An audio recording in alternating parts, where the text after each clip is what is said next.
Cuvântul s-a făcut trup. Este cel mai fenomenal eveniment din istoria Universului. Cuvântul s-a făcut trup. Adică Dumnezeu a devenit om. Amin. Persoană vizibilă pe care ucenicii au putut să o pipăie, să o atingă. Și prin acea persoană Dumnezeu s-a atins de noi, de bolnavi din timpul acela. Și de bolnavi din timpul acesta se atinge Dumnezeu. Prin acel trup uman care se numește Domnul nostru Iisus Hristos. Este cel mai mare eveniment din toate timpurile, când cuvântul, vedeți ce este cuvântul? Niște vibrații, niște unde sonore. Acele vibrații, acele unde sonore au devenit materie. Amin. Amin. Aceasta înseamnă cuvântul s-a făcut trup. Și la cuvântul lui Dumnezeu s-a creat totul. Amin. Ce spune în Geneza? El a vorbit, a spus să fie și a fost. Amin. Amin.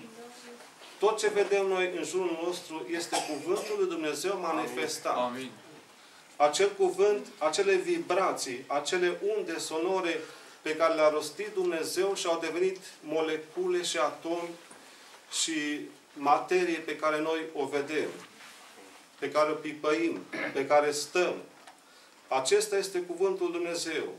În cuvântul Dumnezeu este puterea de creație. Amin. El vorbește și ia ființă. Amin. Datorită Lui suntem noi în seara aceasta. Amin. Pentru că El a vorbit ceva, cândva, și acel cuvânt a luat ființă în noi. Aceea ne dorim noi. Ca cuvântul lui Dumnezeu să ia ființă în noi. El a spus să fie un copil al meu. Și aici sunteți dumneavoastră, copiii lui Dumnezeu. Amin. Cel mai minunat lucru care poate fi. Dumnezeu să fie slăvit și binecuvântat în aceasta. Eu mă bucur de aceste gânduri pe care mi le-a pus Dumnezeu pe inimă să vi le împărtășesc și dumneavoastră. Fiindcă tot ce este Dumnezeu este cuvântul Lui. El nu trebuie să fie altceva mai mult sau mai puțin decât cuvântul. Și orice vorbește El, ia ființă. Amin. Domnul să fie slăvit și binecuvântat pentru aceasta. Așa cum spune Scriptura, în cuvântul lui Dumnezeu este puterea de creație. Și de acea putere de creație avem noi nevoie. Pentru ce? Pentru ca să se creeze în noi. Cum a spus Domnul, să fie lumină. Și a fost lumină. Să fie în ființa noastră, ființa Lui. Aceasta ne dorim noi. Aceasta îmi doresc eu. O naștere din nou. Din ce născuți? Dintr-o învățătură omenească? Nu. Din cuvântul lui Dumnezeu. Așa citim la Ioan, mă întorc acolo la Ioan ca să citesc. Nici să nu greșesc, nici să nu trecem peste un lucru atât de important. Spune acolo Ioan 1,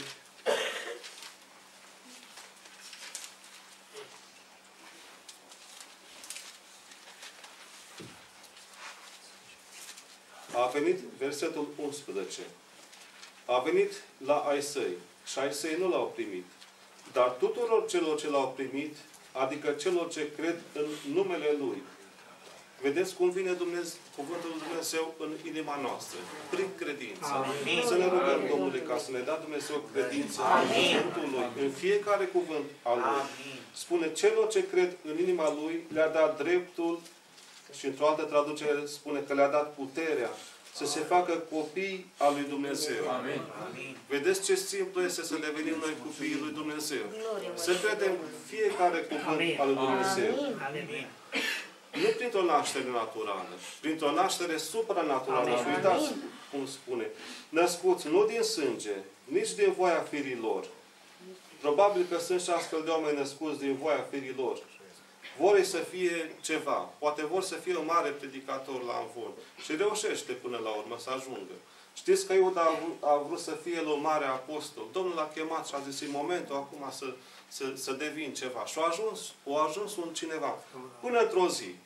Până când și-a arătat Arama. Și-a dat Arama pe față, cum se spune. Nu născuți nici din voia firilor, nici din voia vreunui om. Vedeți că este și varianta aceasta, posibilitatea aceasta ca cineva să fie născut din voia vreunui om. Te trezești cu el, cu ajuns pe scenă un mare predicator, pentru că cineva l-a pus acolo. L-a plătit cumva, l-a școlarizat cumva, l-a trimis la un seminar și a ajuns un slujitor care până la urmă nu-și folosește nici lui, nu ajută nici pe cei din jurul lui. Dar spune Biblia aici de o categorie de oameni, ci născuți din Dumnezeu. Amin. Aceasta este șansa noastră. Să fim născuți din Dumnezeu. Amin. Dacă Israel a respins această ofertă de a fi născuți din Dumnezeu, noi să nu o respingem. Este șansa noastră ca să devenim copii lui Dumnezeu. Ca să moștenim Împărăția lui Dumnezeu. Pentru că acel cuvânt vorbit să vină în inima noastră, cum a venit în inima Mariei, și acolo a avut loc o naștere din nou, o transformare. Acolo s-a pus o sămânță care a născut un om nou.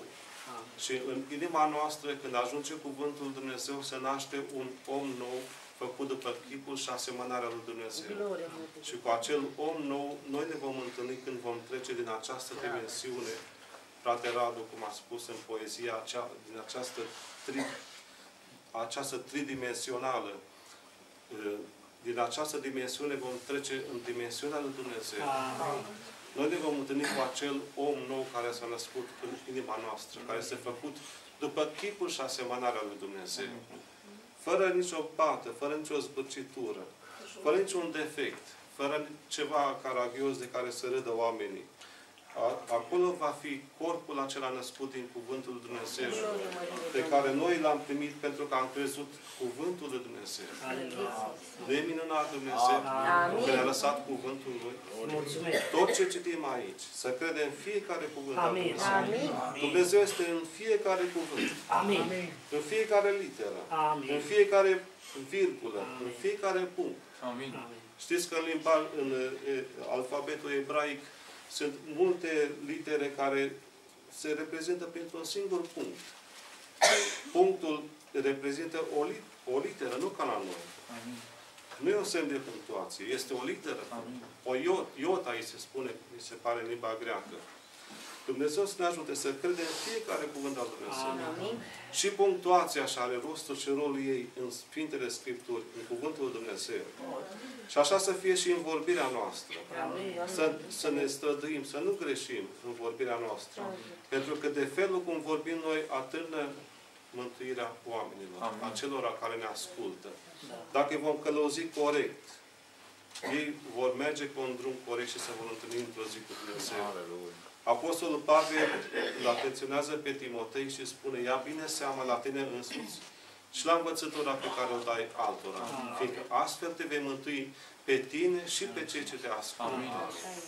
Dumnezeu să ne ajute să luăm seama la Cuvântul lui Dumnezeu. Așa cum am citit, Cuvântul lui Dumnezeu nu sunt doar niște vibrații, niște unde sonore care pot fi imprimate pe o bandă magnetică sau pe ceva aparate care să reproducă mai târziu. Cuvântul Dumnezeu, odată rostit, el devine materie. El devine ființă vie. El ia chip și formă. Dumnezeu să ne ajute să vorbim acele cuvinte de care să nu ne fie rușine într-o zi că au luat chip și formă. Printr-un cuvânt răstălmăcit pe care un om îl poate vorbi, ia ființă, ia naștere o ființă deformată, cu malformații. Dumneavoastră ați văzut astfel de ființe născute cu malformații. Își dorește cineva, vreo soră, își dorește un copil născut cu malformații? Cu 6-7 degete la o mână, cu 3-4 ochi, sau știu eu. Nu, ferească Dumnezeu. Ați văzut poate cum se nasc copii cu malformații, doi lipiți unul de altul, nu-i pot separa doctorii. Noi nu vrem astfel de nașteri anormale. Din Cuvântul lui Dumnezeu. Din Cuvântul nostru, că din Cuvântul lui Dumnezeu nu se pot naște. Doar printr-o răstălmăcire al Cuvântului lui Dumnezeu se nasc astfel de ființe. Dumnezeu să ne ajute să vorbim corect Cuvântul lui Dumnezeu. Pentru ca să se nască oameni după chipul și asemănarea lui Dumnezeu. Acesta este locul de naștere. Aici este locul unde se vorbește Cuvântul Dumnezeu și se nasc Copilul Dumnezeu. Așa am citit noi aici în Cuvântul Dumnezeu. Și să ne ajute Dumnezeu ca această sală de naștere să fie curată, sfântă. Amin. Și Dumnezeu să-și poată face lucrarea Lui în fiecare din noi. Fiecare care aduce o rugăciune, un îndemn, o cântare, o poezie, prin acel cuvânt să se nască fii și fiice al lui Dumnezeu. Amin. Să știți că nu numai prin predicatorul de la Amvon lucrează Dumnezeu. Dumnezeu lucrează prin fiecare care intră aici în casa Lui. De la predicator, de la păstor, până la femeia de serviciu. Nimeni nu este aici în plus, nimeni nu vine aici degeaba, nimeni nu vine aici să stea cu mâinile încrucișate, cu brațele întinse. Nu, fiecare este lucrător împreună cu Dumnezeu. Să ne facem corect datoria aceasta. Să lucrăm împreună cu Dumnezeu. La oamenii care se nasc din nou și iau chipul lui Dumnezeu. Dumnezeu să ne ajute și să fie slăvit și binecuvântat pentru aceasta. Eu mă opresc aici în seara aceasta, fiindcă sunt frații care au autobuze și merg pe casele lor și n-ar vrea să întârzie, n-ar vrea să piardă mijloacele de transport. Eu cred că Dumnezeu ne va ajuta ca să trăim acest cuvânt pe care noi l-am vorbit în seara aceasta. Să ne identificăm cu El și într-o zi să ne întâlnim cu El. Să ne suprapunem acolo, se va suprapune negativul cu pozitivul și va deveni o singură imagine. Atât de mult ne vom identifica cu Iisus Hristos încât vom semăna cu El. Vom lua chipul lui Hristos în noi și vom semăna cu El. Și când va veni Satana să caute pe păcătosul din noi, se va uita peste tot și nu va vedea decât pe Hristos. Nu ne va mai vedea pe noi. Nu va mai vedea chipul nostru. Va dispare imaginea noastră și va rămâne imaginea Lui. Pentru veci de veci noi am vrea să fim ca El, să semănăm cu El. Dumnezeu să ne ajute. Haideți să ne ridicăm. Și în seara aceasta Dumnezeu să facă această transformare. Acest început să fie aici, în seara aceasta. În fiecare dintre noi să ia Hristos vizibil. Poate cineva a venit pentru prima dată în seara aceasta aici. Poate n-a încheiat un legământ cu Dumnezeu. Nu este târziu să o facă. Noi lăsăm un timp ca Dumnezeu să lucreze la inima noastră, la fiecare parte. Cei care vor să-și predea viața Domnului au ocazie în seara aceasta. Au posibilitatea aceasta. Nu o lăsați pe mâine seară. Noi nu știm ce aduce ziua de mâine. Cuvântul Dumnezeu spune astăzi. Astăzi înseamnă acum pentru noi. Să nu plecăm de aici până nu ne împăcăm cu Dumnezeu. Până nu ne împăcăm unii cu alții. Până nu avem garanția mântuirii și a vieții veșnice. Pentru aceasta am venit noi în seara aceasta aici. Și cu aceasta vrem să plecăm în inima noastră de aici. Dumnezeu să ne ajute. A Lui să fie slava și onoarea acum și în veci de veci. Amin. Și fiindcă îl iubim pe Domnul nostru Iisus Hristos, haideți înainte de încheiere, înainte ca frații să duc adunarea spre încheiere, să cântăm acel frumos imn creștin, îl iubesc pe Iisus, fiindcă El m-a iubit mai întâi.